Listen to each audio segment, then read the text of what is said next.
Europe or USA or the Western countries, the heinous crime is regularly going down. When I say heinous crime, I mean more of those murders and things like that. I do want to keep, if you look at US, I do want to keep those specific mental health challenges when the university people will bring a weapon and start spraying bullets around. If I keep that aside, the general data shows the heinous crime is going down. But the crime for economic benefits is going up, and most of that crime has now shifted to cyber. Because your bank has shifted to cyber, the way you want to watch TV, OTTs is moved to your mobile phone. You don't go out, you basically do Swiggies and Zomatos, so that's gone out. So everything has moved to mobile or cyber. So most of the economic crimes have also shifted to cyber. That's again a trend. But when that has shifted, at least in my assessment, the gap between police and thief has really increased. If you look at India, we are actually countrywide getting more than 1 lakh cases every day when some crime of cyber nature has happened.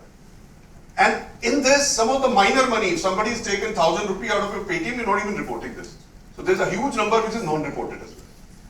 Now comes the challenge. Out of this 1 lakh, the average cases getting solved is around 1. So look at the gap between thief and the police. And this gap is only widening as of now because thief have adopted AI very quickly and police is very slow to adopt that. So what that brings back to us security professionals, our responsibility is going up. Because we need to possibly start bridging that gap as well. So that's a major impact of AI. And I'm putting very simple examples. If you start going into more details about how organized crime, cyber level, international, all that becomes even further more complex. So right now, the risk dynamism is going up. Even the police or the international police or even larger organizations which support each other finding it difficult because if I'm on the criminal side, I don't have borders. I can sit in Botswana, use a VPN, show I'm in Cambodia, maybe do one more hop of VPN, show one of the countries where the privacy is very high, maybe Germany, and then do a cybercrime. Whereas if you've done a crime in India, for police to go back, moment I see IP address of Germany, that's it. I can't move forward because that's a very high privacy norm. They don't share data. Even if I go to a country which shares data, I find a VPN data. So risk dynamism is going up. In short time, it will keep moving, and the need of awareness becomes equally important. Earlier, we were talking about doing such sessions, talking about awareness as what's going on. Now your awareness has to go to what will work specifically for me. So the need of technology to respond to all this is so huge. You need to take your awareness to what will exactly work for me, not that what's going on. Because initially you could get those solutions out. Now you really need a lot of help in getting the solutions in. And where is this maximum solution building going on? And this is again so-called the official data, but a lot of countries in Asia, Africa have a business when the total technology, which is in form of cameras or whatever else, is not even part of the data. So I'll say the growth is much higher. And the biggest growth which is happening within the security world is within the domain of surveillance and risk detection. So risk detection also has got a component of surveillance attached. So that's how the maximum number actually goes to surveillance. So it's CCTV, analytics within CCTV, how exactly the machine learning and everything else can work out. So that's where maximum attention is. And if you look at, let's go a little bit step by step and how it's impacting and what we need to do. And in between, if you have comments, if you have solutions to something that's being discussed as a problem statement, do let us know, because we all need, like I said, our awareness has to go to what will work for me. What's the solution rather than what's the problem. So we already discussed the impact of technology, the speed of data, and a lot of things which are happening right now. So this impact of technology is not providing the similar impact on solution as it's providing impact on the problem statement. Like I said, the miscreants right now are able to use whether AI or technology far better than the solutions or the police side or the security professional side are doing as well. This is going to strongly change the manpower we need. I know there is a regular discussion within the physical security world. Do we need guards? What will happen to the guards? I will say you will always need a man. Because even if you have a machine, you need that man. But this will change on what type of human resource you need. No more simple, plain, vanilla act Pasara qualified. We've been struggling, even people are not doing Pasara qualified sufficiently well. Nobody's investing in training. But this is going to change needs into a hugely different type of manpower. And if I may take the liberty, I know we have a mix of information security and physical security people here. Since we have not started collaborating or integrating it so well, we still remain within a challenge of that this is physical security and this is cyber security, information security, or technical security, whatever you want to call it. That gap, if doesn't get bridged in a particular organization now, that organization is increasing its vulnerability. So I will say a simple way of looking at it, will you need manpower or not? Yes, you will, but what type of manpower you need, that's going to drastically change. Like I said, you need to have too much of prevention now going on and timely detection. And as much you can do automatic prevention, that means again you need to have sufficient tools of AI, or maybe you have to really do everything shut down and only limited to come in. But that's a very difficult environment to create. Right? So that's going to be one major change that will come up in terms of you need to have more automatic prevention, timely detection, so that you are able to swiftly respond to it as well. So this will impact a lot of things, your communication ability, a lot of other aspects as well. And that means if you're able to respond better, your posture is better, that's always an advantage. In fact, we were developing a campus. I'll not go into where or who is making this campus, but we were given a simple task that we need maximum amount of technology to respond. So it becomes a situation, I'll just create a hypothetical situation and share with you. Let's say if you have a large campus, it's got a perimeter, buildings in between, they can be open areas. So the expectation now is, if somebody is going to approach the perimeter, the existing system should be able to identify and start tracking. Right? So which means even if there is a movement outside the perimeter, you are able to identify and start tracking, but you're not taking any action. If now that particular movement you were tracking has reached, let's say 2 meters of the perimeter, it will show on a larger screen within the control center. From here onwards, this is the first alert. Whether this alert is relevant or not, we don't still know, because somebody did approach till wall and go back, we don't know. But at least the system has said, you need to watch this. Something can also be achieved now with AI. If you initially have been doing this with your SOC manning, the same thing can be done by AI. In fact, that's what Rank is really good at doing. If now someone has jumped across the perimeter with whatever tools they had, now it's that alert has turned into a real situation for you. So even now, the first response is provided by the system itself.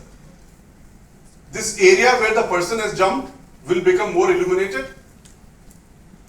It will show a limited alarm within that area, so that the complete building operation is still not getting disturbed. So that area have a limited alarm, or there can be an announcement. The announcement will say, even it can, based on AI, can say, you red color wearing shirt, stop there. You're not allowed to enter.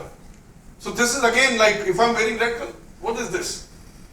Right? So till now there is no human intervention, all that is done by the system. But the system at the same time has sent a SMS alert to the nearest guard, and that guard is also geo-tracked that who is the nearest that point of time. If that guard is not acknowledging that SMS or whatever app-based system you use within 30 seconds, the automatic escalation to the supervisor takes place. That your guard has not responded to a situation which has been alerted.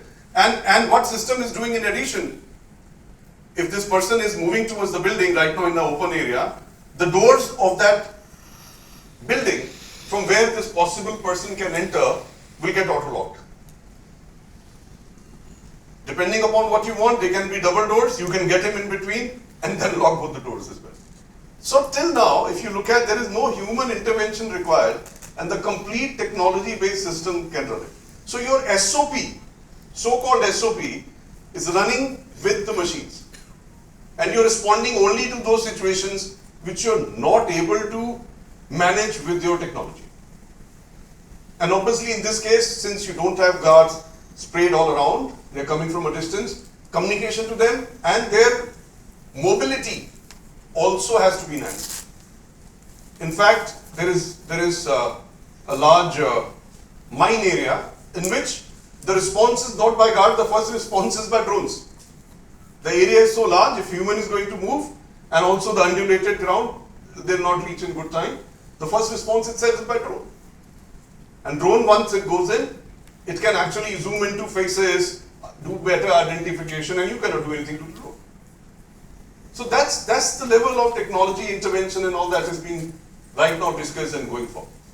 So when we're looking at, I already said unity of effort, hugely, hugely important. You all need to work together, merge together, and at the same time, even what we're discussing today, it might look like a solution today, but maybe not tomorrow. So we all need to keep mutating, keep changing, keep evolving. And one thing as security professionals, we will continue to have a challenge, and which I always say कि चोर आगे भागेगा, police पीछे ही रहती है. But you can be as close as possible to identify when things go wrong, so that you can quickly either stop or maybe do damage control or apprehend quickly. You cannot cross chore, because the moment you go ahead, the chore can go in some other direction. So that's how you have to be very much at it and keep working as close to the possible as the miscreants might be planning for, but obviously cannot really cross and go forward. Gary, can I ask you a question on the previous slides? Very interesting. Last week we saw Paris Museum. Within 10 minutes, they stole 10 million worth necklace. Yeah? And what I later, quite interesting, because we're going to be discussing this today. I was reading, there is no enough CCTV and there is no AI-based CCTV. But countries like Europe, France, what is your opinion on this, like prevention and detection? All these categories, was it not involved there? Did you do any study on that? How come they can reach this? So while I think you already read very detailed description of event and how it's shaped earlier. So while this existed, but was not robust enough, that's one. Number two, the key thing that we discussed, our security has to have capability to block a professional doing something wrong. Most of the time our security, I may call it administrative security. You have cards, see, open, shut down. But if I've stolen your card, even put my picture on it, no, it's still not, most systems, some systems are going to facial recognition, but most are still not geared up for it. But if I'm able to study your system, that's the key thing. A professional will study your system and then find a way to go inside. And most of the time, even if you look at most of the crime movies, and especially there's a haste of bank and otherwise, they would have studied in detail that, okay, here is a PTZ, it goes in this direction, comes back, it'll give you 30 seconds to move. And if it has got even analytics in it, that every movement being detected, After 30 seconds, I'll still stay still. Then I know coverage is for 5 seconds. After 5 seconds, I'll again get 30 seconds to move. So that's how when people are studying the system so well, our system of security should have dynamism to check these miscreants. And number two, the robustness has to go up. Now, very sorry to say that most of the time, whether it's London or I will even call Israel and US and Europe, we assume that they have a very good system. And they also, when they roam around, they with the color of the skin, they notice, they know we don't know anything and they know everything. I can bet the Indian security profession is best in the world. The amount of risk we have, right, from natural disasters to thefts and whatnot, amount of work we do, amount of systems we create, they don't have it. Especially if you look at ISO 27001, started in 2005, but let's treat it as a base practice of information security. India has got the maximum number of companies certified on this standard. Some of the US companies, in India they are certified, in US they are not. So yes, stadium had the, museum had that vulnerability. And that's what has been very beautifully utilized. And always you'll recall, there has to be an insider who provides these inputs. And that's how, when we talk about the disgruntled employees, it's not only an attack by them, it's also information sharing by them can become a challenge. And over here also the information was known exactly that how many minutes they have, within those many minutes they can do the job. And insider is one word which even a lot of security professionals don't work on it. And I say that insider is as important as that even in Ramayana, when Ram had to kill Ravan, without the insider, even God couldn't kill the devil. Right? Vibhishan ne nahi bataya hota, to same thing. So insiders are that important. But most of us don't see that as a risk because it's not visible, it's not impacting. And same thing is happening even on the, when even some of you have bought AI-based systems, you know what people are buying? They're buying, I want ready trained system. So they will buy something which will show me results on day one.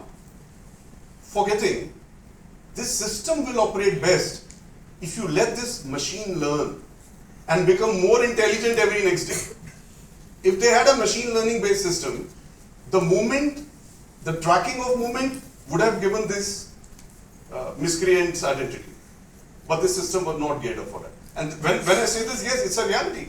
If you put a camera here, if camera starts looking at faces, looking at the patterns, movement, what time, if you're housekeeping, many minutes you stay, what you do, if all that is known to the camera, you cannot refeed everything. Let the system learn. That's where machine learning, deep learning, all that is important. So if you get this system, obviously you want day one some results because your management want to see results, is fine. But believe me, results on day 5, day 25, day 365 are going to be far more robust than what you got on day 1. So yes, vulnerability is clear, somebody studied the system, broke the system. So basically, the thieves are more advanced than, are more intelligent than our security profession. Well, looking at that as a case study. I will say, and if I may just use the word a little bit different, and this is what I always say, the top professional and the top fraudsters, they both have same trait, just that the intentions are different. So you cannot look at, and the top fraudster or top terrorist or top someone, I mean, being from the para-SF, all these top terrorists are as much skill set. The training they go through, rather now thankfully India has got very good weaponry. For a very long time they used to come with modern weapons than what Indian army was fighting with. It's just that the intention. But you need to treat them maybe as good as you, but at the same time, the bigger problem here is, you are a batsman. You have to play every ball right. A terrorist or a fraudster or a thief just need to get one ball right to get you out. So that our job is not easy. You have to be relentless. You have to win it every time. And whereas the other person has time to study your system, look at it, find a gap, and then finally come at you. So I don't know whether in this long answer you have. So I think, thanks for the question. What I was going to say is very similar to it. So what you're doing right now, well, yes, you may have the white pieces, but you're playing chess with Yes. So all these autonomous systems assume that we will have 24 by 7 electricity and internet. I give my home example, shoes and empty Bisleri You cans. can take this, everybody. So all these camera systems, surveillance system assume we have 24 by 7 electricity Yes. and internet, Yes. which is not the case we experience. I will give a personal example. I put a camera to avoid shoes and empty Bisleri cans getting lifted from my doorstep. Right. And moment the power switches, it takes some time. And So- immediately these things were lifted, and I asked housekeeping guys, do you have any idea? They're saying, you have camera, na? Check there. So they already knew what answer to provide. So I will call this, thanks for putting that up. I will call this, that's the base. Without that, you cannot have anything, forget about AIs and everything. If the base of not having a UPS supply and not having 100% time connectivity, then it's UPS takes some time to. no, UPS is an uninterrupted one. The generator takes some time. But at the same time, there can be a huge impact even on the storage if you're not on the UPS. So this is, it starts with there, and AI is maybe few layers up there which we need to work upon. And what I was saying that obviously it's a tough just game with the opponent, but the rules are very different here. Generally in chess, you'll play one stroke and other plays one. If you're slow, in this one, others will do 1, 2, 3, 4, 5 moves and beat you. So that's a very different chess which is going to be part of your life now. It's not that you will move one by one. The other will have the possibility to do 5 moves continuously if you're too slow to react. So you need to get up the gears and really up the ante to reach a stage when all this can be better served. But yes, thankfully questions are already there, and we can do a few more. Yeah, we have a few seconds left. Few more questions before we wind off. Sir.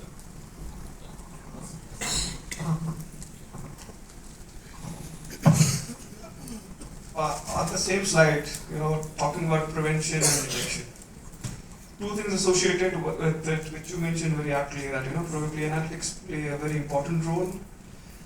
One question comes in: what is the kind of data that we feed into the analytics to kind of detect? It differs from environment to environment. Yes. Airport is different, office is different, hotel is different. Yes. And there's another part which comes into it is about the bias of the system, especially when we feed data into it. And after getting that intelligent learning, whether the system learns itself or we feed into the data, how do we control that part of it? Oh, thank you. That's very important, and I think your first question also has a little bit of an inbuilt answer to it. Like you said, the data has to be fed, the rules have to be made, which have to be customized.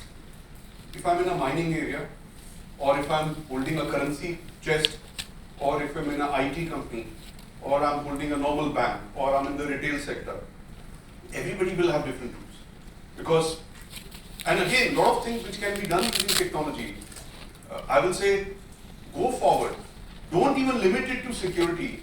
You can even do business functions. For example, there was a challenge with some retail stores which came up. And when we were presenting to the CEO, he said, security is fine, but I have another problem.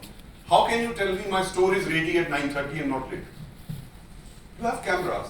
You can use the same camera with another AI level to give a confirmation the store was perfectly ready.